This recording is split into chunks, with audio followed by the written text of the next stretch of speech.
Christmas Eve has always been my favorite holiday. Family, food, and the kind of memories that remind you why home matters. But this year, the holiday didn't end with laughter and warm goodbyes. It ended with a discovery so horrifying I haven't stepped foot in my grandparents' house since. I'm Eric, 37, a project manager at a software company. Most of my days revolve around back-to-back meetings and tight deadlines, leaving little room for excitement. That's why I treasure the holidays, especially Christmas Eve. It's the one time of year when work fades into the background, replaced by the warmth of family, laughter, and tradition. Every Christmas Eve, my extended family gathers at my grandparents' old house, a small, bustling space that seems to grow tighter with every new generation. The sound of uncles arguing over football, kids racing up and down the halls, and cousins swapping stories always fills the air. This year, Ben brought two friends, Mark and Danny, to join the chaos, giving the evening a lively new energy. After dinner, the younger crowd gravitated to the basement, as we always did. It was our escape from the chaos upstairs, a place to laugh, play games, and unwind.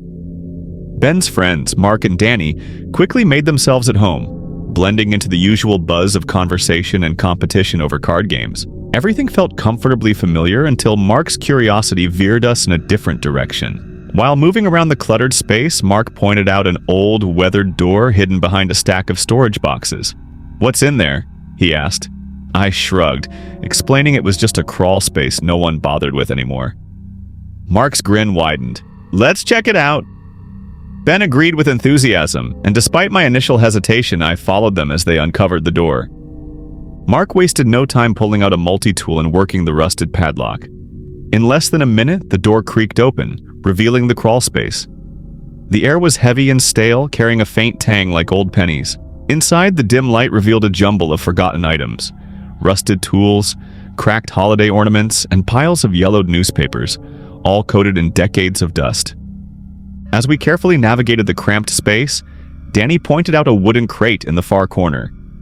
The wood looked brittle and the lid was already loose. Mark pried it open with a triumphant grin, exposing a collection of tools. A saw, a hammer, and a bone-handled knife, each marked with dark, dried stains. Hunting gear, maybe, I ventured, but no one seemed convinced. Then Danny pulled out a stack of Polaroid photos buried underneath. The Polaroids were faded, but the terror they captured was unmistakable. Each photo showed people bound and gagged, their eyes wide with panic.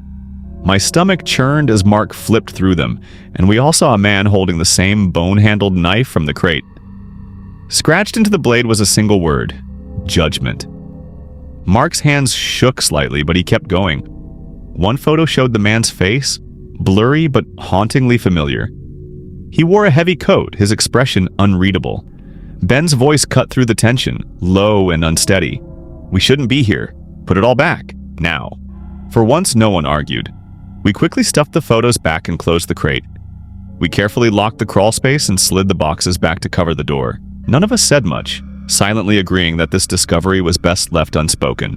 Returning upstairs, the cheerful noise of Christmas Eve felt hollow. Laughter sounded strained, and every smile seemed forced. I joined the others, but my thoughts stayed in the basement. As I grabbed my coat to leave, I noticed my grandfather standing by the basement door. He didn't speak, just watched me with an expression I couldn't quite read. Serious, almost knowing. Driving home, the Polaroid images burned in my mind. Then it clicked. The man holding the knife wasn't just familiar, it was my grandfather. And now, I can't forget.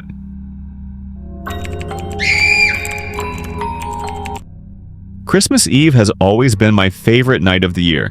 The warmth of family, the scent of freshly baked cookies, and the chaos of wrapping paper flying everywhere. But last year, everything changed.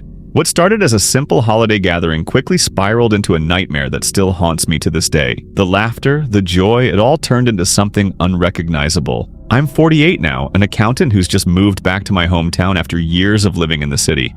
This Christmas Eve was supposed to be special. My first in years with the extended family. The gathering was at Amanda's house, a new home she and her husband had bought out in the countryside. The place had that perfect holiday vibe, spacious, cozy. Amanda had invited a few cousins along with some of their friends. One of them, a quiet guy named Sean, stood out. He was polite, but something about him felt a little out of place. though he didn't do anything to make me feel uncomfortable. The night was in full swing, food, drinks, and laughter filling the air. Then, from upstairs, we heard a loud thud. Everyone froze for a moment before shrugging it off. "Old house, creaky pipes," someone joked, and the conversation picked up again. But the sound lingered in the back of my mind, like a faint echo I couldn't shake. Later, Amanda's daughter mentioned that she had left her favorite stuffed toy in the guest room. Brian, always the helpful dad, excused himself to go upstairs and retrieve it, but after a while he didn't come back. Amanda laughed it off, teasing him that he was probably sidetracked, scrolling through his phone. But I couldn't help but feel the minutes stretching on longer than they should have. 15 minutes passed and Amanda's playful tone vanished. She was clearly growing worried. "Can you come with me?" she asked, her voice shaking. I nodded, not sure what we'd find, but knowing we couldn't ignore it any longer. We headed upstairs and into the guest room. Brian was standing by the open window, his back turned to us. At first I thought it was just a strange pose, but then I saw the blood. His shirt was soaked through, his neck dripping with it. His throat had been slashed. I felt the floor shift beneath me. Amanda let out a scream and I froze, paralyzed by the sight. I pulled her out of the room, slamming the door behind us. We had to warn the others. We rushed downstairs, but the living room wasn't filled with the same laughter anymore. The mood had shifted. Everyone was eyeing each other, suspicion thick in the air. Sean stood in the corner, his hands shaking slightly, trying to assure us he had nothing to do with what happened. His words came out too quickly, his eyes darting nervously from face to face. One cousin spoke up, saying she'd seen Sean go upstairs earlier. Another immediately contradicted her, claiming Sean had stayed in the room the whole time.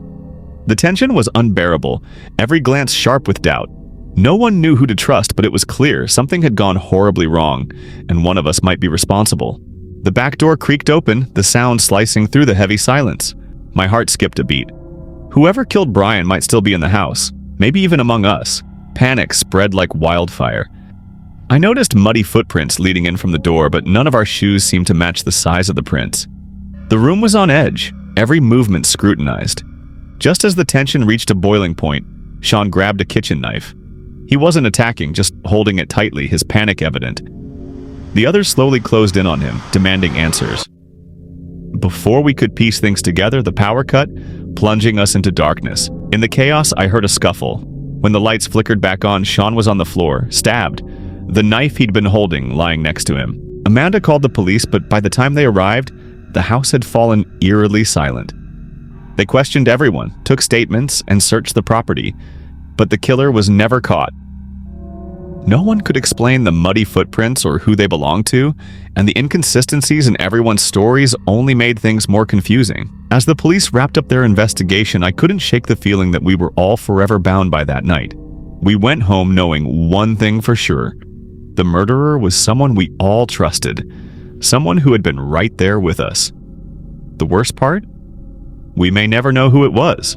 The trust we once had shattered, leaving nothing but unanswered questions and lingering fear.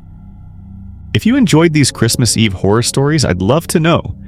Do you have any chilling holiday experiences of your own? Maybe something strange or terrifying happened during your Christmas Eve celebrations.